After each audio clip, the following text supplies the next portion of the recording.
नमस्कार दोस्तों।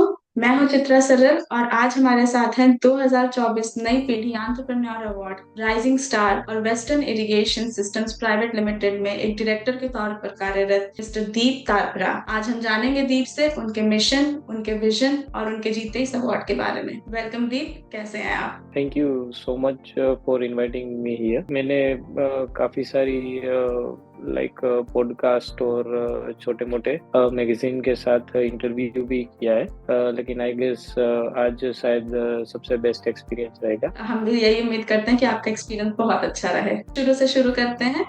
दीप, आप अपनी जर्नी के बारे में बताइए। आप वेस्टर्न इरिगेशन से कैसे जुड़े और क्या ये हमेशा से आपका सपना था कि आपको इस फील्ड में आना है और कुछ करना है? यस, बेसिकली मैं सेकेंड जनरेशन एंटरप्रेन्योर हूँ। वेस्टर्न इरिगेशन 1998 में फाउंडेशन हुआ था और मेरे फादर मिस्टर राजेश भाई तारपरा ने इस कंपनी को फाउंड किया था।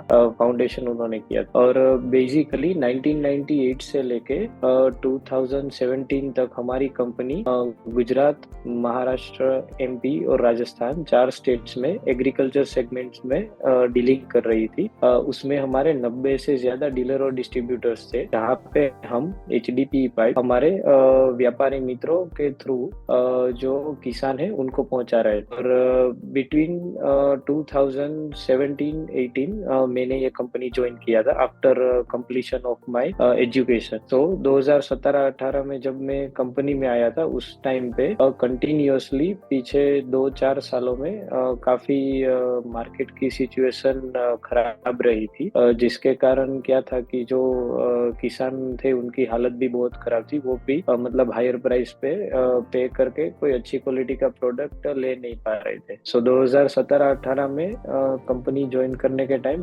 हमने हमारी टीम के साथ डिसाइड किया कि अभी 2018 के बाद हम लोग गवर्नमेंट की फील्ड में हमारे पाइप्स को सप्लाई करना शुरू करेंगे। सो 2018 से हम लोगों ने धीरे धीरे गवर्नमेंट की फील्ड में हमारा काम आगे शुरू किया। तो आपको नई पीढ़ी एंटरप्रेन्योर अवार्ड्स जो 2024 में हुआ उसमें राइजिंग स्टार का खिताब आपने जीता, तो Yes. जब आपको पता चला, क्या पहला रिएक्शन था आपका? मतलब जब आप सोचते हैं उस पल के बारे में तो क्या याद आता है? जब हमें इंफॉर्मेशन मिली कि हम उसमें नॉमिनेट हुए और फिर हमें पता चला कि हमें इस तरह से दिल्ली में ये नई पीढ़ी का कुछ अवार्ड है वो दिया जाएगा, तो उस टाइम पे हमें एक पहला दिमाग में वही बट ऑब्वियस है कि वही ख्याल आता है कि चलिए एक छोटी सी पहल शुरू हुई है सक्सेस के कैरियर में। एक छोटा सा हमने स्टेप लिया हुआ है और उसके सामने हमें जो नई पीढ़ी में हमें सराहा गया है उससे हमें और भी मोटिवेशन मिला है कि आगे कैसे और बेहतर तरीके से हम कुछ ना कुछ कर पाए। अब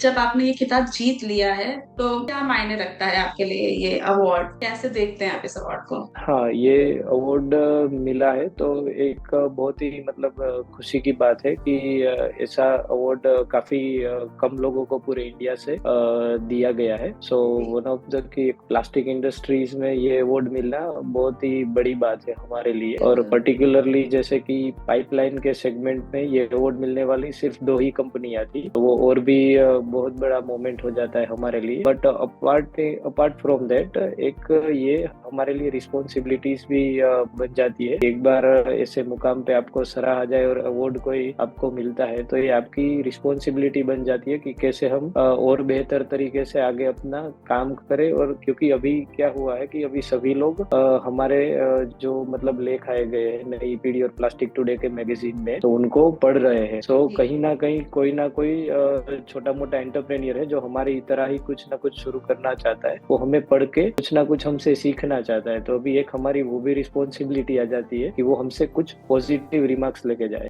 हाँ, बिल्कुल बिल्कुल। आपने कैसे डिसाइड किया कि आपको इतनी कम उम्र में लीडरशिप रोल एक्वायर करना चाहिए? बेसिकली एक्चुअल फैक्ट की बात करें, जो मतलब 2017-18 में जब मैंने कंपनी ज्वाइन किया था, उस टाइम पे हम लोग ऑलमोस्ट बहुत ही हैवी बर्डन के नीचे दबे हुए थे। सो उस टाइम पे बहुत ही टफ सिचुएशन था हमारे पास। पिछले आने वाले 1 साल का ही रनवे बचा हुआ था कि अगर आने वाले 1 साल में या तो हमें कुछ करना है, अदरवाइज हमें हमें ये कंपनी क्लोज करना पड़ सकता था। तो उस सिचुएशन में जाके हम लोग, तो उस टाइम पे हमारे पास एक बहुत ही छोटी सी बहुत ही स्मॉल एक जगह बची थी कि इधर हमें रिस्क लेके इसको आगे बढ़ाना पड़ेगा या तो 1 साल के अंदर हमें ये पूरा बिजनेस वाइंड अप करना पड़ेगा। तो उस टाइम पे बाय डिफॉल्ट हमें वो एक रिस्क वाला स्टेप लेना पड़ा और वो स्टेप में धीरे धीरे हम लोग सक्सीड होना शुरू हो गए। तो लाइक 2018-19 में हमने 5 से 7 गवर्नमेंट क्लाइंट्स को हमारे साथ कनेक्ट कर लिया था और इवन आज की डेट में बहुत ही मतलब प्राउड मोमेंट है कि अभी हम 130 प्लस गवर्नमेंट सेक्टर्स के साथ अक्रॉस इंडिया आज की डेट में काम कर रहे हैं। बिल्कुल बिल्कुल, बहुत सही बात की है आपने इतने कम उम्र में एक इतना बड़ा अचीवमेंट पाया, तो वो गर्व की बात है ही। आप मॉडर्न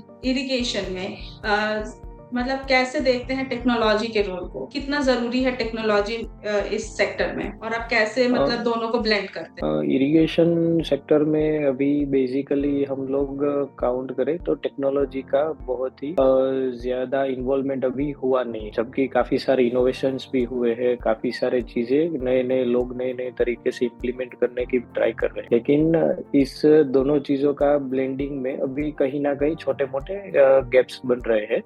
लेकिन कोई भी मैन्युफैक्चरर या कोई भी जो इनोवेटर है वो बेस्ट तरीके से ट्राई करता है कि कैसे हम इसको इनोवेट कर सकते हैं। जैसे कि हमारी बात करें तो हम एक ऐसा ब्लेंड बिठा रहे हैं कि आज की डेट में चाहे गवर्नमेंट हो या चाहे आम पब्लिक हो, सबके लिए एक कॉस्टिंग बहुत ही बढ़िया बहुत ही बिग क्वेश्चन है। आज आप कोई भी चीज बाजार में लेने जाए तो आपके पास 2 ऑप्शन है, एक तो क्वालिटी वाला और एक बहुत ही लो क्वालिटी वाला और चीप कॉस्टिंग। तो ये दोनों के बीच का जो ब्लेंडिंग है वो टेक्नोलॉजी ही बिठा सकती है। सो बेस्ट टेक्नोलॉजी को इम्प्लीमेंट करके हम लोग एवरेज प्राइस में सबसे बेस्ट क्वालिटी को डिफाइन कर सकते हैं। तो जैसे आज का जो मतलब कहा जा सकता है कि आज की जो दुनिया है, इसमें सस्टेनेबिलिटी बहुत जरूरी है। Yes. सब कुछ आजकल सस्टेनेबिलिटी पे ही टिका हुआ है। हमारी फ्यूचर जनरेशन्स और आज की जनरेशन सब कुछ सस्टेनेबिलिटी पे टिका है। तो आप अपनी कंपनी में सस्टेनेबिलिटी को कैसे इनकॉर्पोरेट करते हैं? इको फ्रेंडली प्रैक्टिसेस और ये सब कैसे इनकॉर्पोरेट करते हैं? क्या ये इजी है आपके सेक्टर में, या ये मुश्किल हो जाता है, या कुछ चुनौतियों का सामना करना पड़ता है? नहीं, सस्टेनेबिलिटी के लिए काफी सारी चुनौतियों का सामना करना पड़ता है।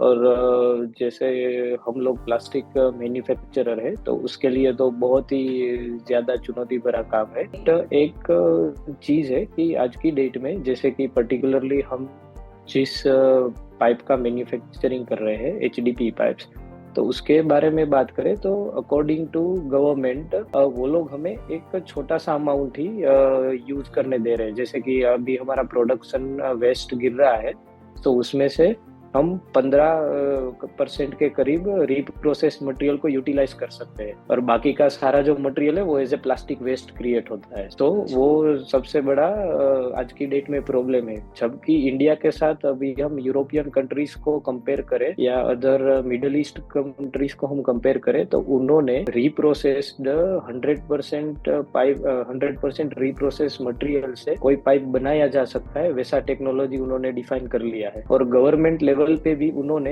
ऐसे नए स्टैंडर्ड्स को इनोवेट किया है कि रीप्रोसेस मटेरियल पाइपिंग को वो लोग सुएज के जो पाइपिंग से उसमें यूटिलाइज कर रहे हैं। हालांकि पोर्टेबल वाटर्स में ये पाइप को इस्तेमाल करना बहुत ही हानिकारक हो सकता है। तो उन्होंने नया रास्ता निकाला कि प्लास्टिक फुटप्रिंट को कम करने के लिए 100% मटेरियल को रीप्रोसेस करके कोई मैन्युफैक्चरर पाइप बनाएगा तो उसको वो लोग ऐसी जगह पे यूटिलाइज करेंगे जहाँ पे हेल्थ को भी नुकसान ना हो, एनवायरनमेंट को भी कोई मतलब हार्मफुल उसमें ना दिखे, और सभी जगह से वो बेस्ट मेथड है। जो कि हालांकि इंडिया में अभी तक वो हो नहीं पाया है और वो करने की काफी जरूरत है और वो टेक्निकली भी पॉसिबल है और इम्प्लीमेंटेशन पे लेवल पे भी पॉसिबल है। आपने 2024 में नई पीढ़ी एंटरप्रेन्योर अवार्ड जीता एज अ राइजिंग स्टार। तो क्या लगता है कि ऐसे अवार्ड क्या इंडस्ट्री के अंदर परसेप्शन चेंज करते हैं यंग लीडर्स के लिए? फर्स्ट ऑफ ऑल तो ये जो अवार्ड है, जिन कमिटी ने बैठ के ये अवार्ड को मतलब देने का डिसाइड किया है और ये पूरे कॉन्सेप्ट को डिजाइन किया है उनको हेड्स ऑफ है, क्योंकि इनकी वजह से क्या हुआ है कि आज एक जो यंग लीडर है वो काफी एक्सपीरियंस इंडस्ट्रियलिस्ट है, उनके साथ बैठ के एक प्लेटफॉर्म पे ना कि सिर्फ वो अवार्ड कलेक्ट कर रहा है बल्कि अपना एक नेटवर्किंग भी बना रहा है। सो इससे क्या होता है, हमारे पास हालांकि ने काफी सारे आइडियाज है, नई सोच है, लेकिन जो चीजें सेम इंडस्ट्री में लोग 25-30 सालों से कर रहे हैं उसका एक्सपीरियंस हम आसानी से उनके पास से ले सकते हैं। और बात करें कि परसेप्शन की, तो एज ए यंग लीडर हम जहाँ पे भी हमारी कंपनी को रिप्रेजेंट करते हैं तो एक लेवल पे कहीं ना कहीं सामने जो भी बंदा है, इधर वो कोई बड़ी कंपनी का सीईओ है या काफी सारे गवर्नमेंट के बड़े बड़े चीफ ऑफिसर्स के साथ भी मैं बैठा हूँ, काफी सारे डिपार्टमेंट्स पीएसयू सेक्टर से उनके डायरेक्टर्स के सामने भी मैं कई बार बैठ के मैंने मीटिंग किया है। लेकिन हर बार एक पॉइंट के बाद उनके दिमाग में एक छोटा सा क्वेश्चन आता है कि जो भी चीज है, जो भी मैं बात कर रहा हूँ, वो कैसे ये डिफाइन कर पाएंगे कि उसके लिए हमारी कंपनी, या तो ये कंपनी को जैसे हम लोग लीड कर रहे हैं तो मैं कैपेबल हूँ या नहीं। तो ये अवार्ड मिलने की वजह से कहीं ना कहीं पे उनको भी लगता है कि नहीं, इन्होंने कुछ किया है, इनको प्लास्टिक इंडस्ट्रीज ने भी इनको सराहा हुआ है, तो डेफिनेटली कुछ ना कुछ बात है इसमें। तो जो चांस हमें मिलना है उसके चांसेस वहाँ पे बढ़ जाते हैं, अदरवाइज हमें चांस भी मिलना वहाँ पे मुश्किल है। तो काफी सारे बेनिफिट्स हुए हैं जिसका अनकाउंटेबल है, तो वो मैं बता भी नहीं सकता, इतना सारा वो काफी बेनिफिट्स हुए।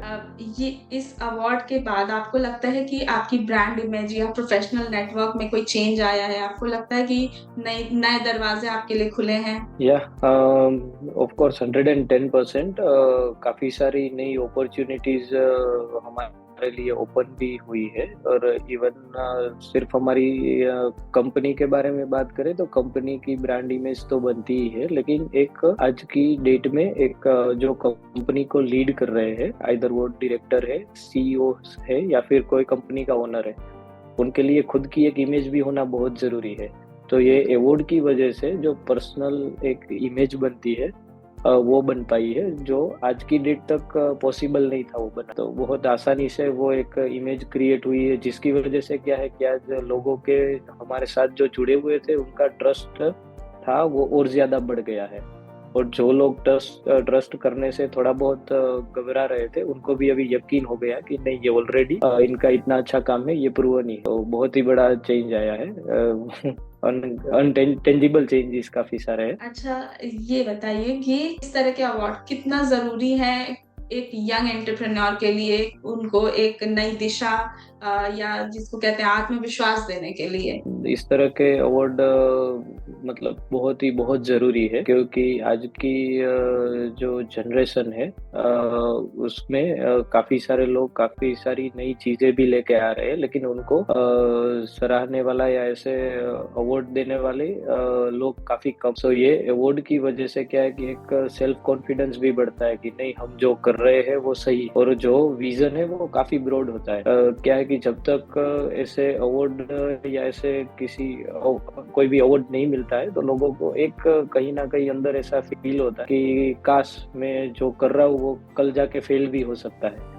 लेकिन ऐसे कुछ प्लेटफॉर्म पे आके काफी सारे लीडर्स के बीच में बैठ के वहां पे जो एक ओरा और माहौल क्रिएट होता है, उसको देख के एक दुगना कॉन्फिडेंस आ जाता है कि नहीं, अभी यहाँ तक जो पहुंचे हैं तो अभी कुछ ना कुछ आगे और ज्यादा बड़ा करना पड़ेगा ही पड़ेगा। तो वो काफी ज्यादा सेल्फ कॉन्फिडेंस मिलता है।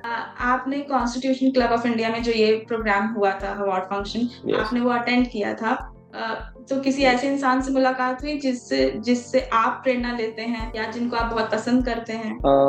ऐसे इंसान के साथ मुलाकात भी हुई, और मेरे लिए तो ये मतलब भाग्य की बात है कि अवार्ड भी मुझे उनसे ही मिला है। मिस्टर आशीष बेहती थे जो वेक्टर्स ग्रुप के सीएमडी है। तो मैं हमारी जो फील्ड है वो सेम फील्ड में भी वेक्टर्स आज की डेट में काम कर रही है और काफी बड़ा पैमाने पे उनका प्रोडक्शन और मार्केट शेयर्स भी बहुत ज्यादा है उनके। तो मैं उनको ही अपना आइडियल मानता था और मेरे लिए बहुत ही मतलब गर्व की बात है कि उनसे ही मुझे ये अवार्ड रिसीव हुआ था। सो बहुत ही ज्यादा मेरे लिए मायने रखता था ये अवार्ड। और दूसरे एक हमारे ही सप्लायर थे, भाविक एंटरप्राइज करके मुंबई बेस्ड कंपनी थी।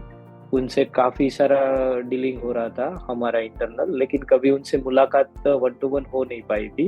लेकिन वो अवार्ड में जाके हम दोनों एक साथ मिल गए, तो वो भी बहुत ही बड़ा मोमेंट था हम दोनों के लिए कि हम दोनों एक दूसरे की कंपनी को जानते थे, लेकिन एज ए वो भी वो कंपनी को लीड कर रहे थे और मैं भी वेस्टर्न को लीड कर रहा था। तो एज ए लीडर कभी हमारा 1-2 घंटे का मीटिंग हो नहीं पाया था। सो वो उस अवार्ड के दौरान after the award lunch dinner के सेशन में काफी सारी हमारा डिस्कशन हुआ इन बिटवीन। बहुत ही बढ़िया एक्सपीरियंस रहा था। बहुत अच्छा, बहुत अच्छी बात है।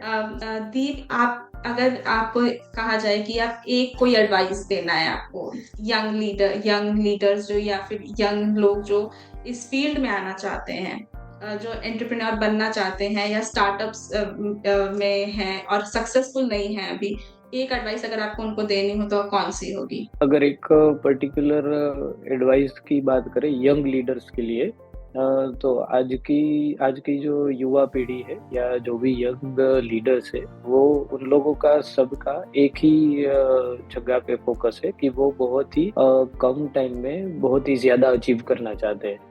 वो उनका परसेप्शन गलत भी नहीं है, क्योंकि आज के जमाने में जितनी जल्दी हम चीजें हासिल करें उतना ही ज्यादा बेटर है, क्योंकि फास्ट मूवमेंट पूरी जगह पे चल रहा है, ग्रोथ भी इतना ज्यादा हो रहा है। लेकिन एक पॉइंट है जहाँ पे ज्यादातर यंग लीडर्स मतलब वहां से रुक जाते हैं, उनका डाउन पॉइंट है। क्योंकि वो लोग सोचते हैं कि हर बार सारी चीजें पॉजिटिव ही होती जाएगी, हर बार हम आगे ही बढ़ते जाएंगे। ऐसा नहीं है। हालांकि कई बार डाउनवर्ड्स भी आता है, एक डाउन ट्रेंड भी आता है। हमारा ग्रोथ ईयर ऑन ईयर अगर बढ़ता ही जा रहा है, तो ऐसा पॉसिबल है ही नहीं कि हर साल हम 2 गुना या 3 गुना या 30-40% का ग्रोथ करें।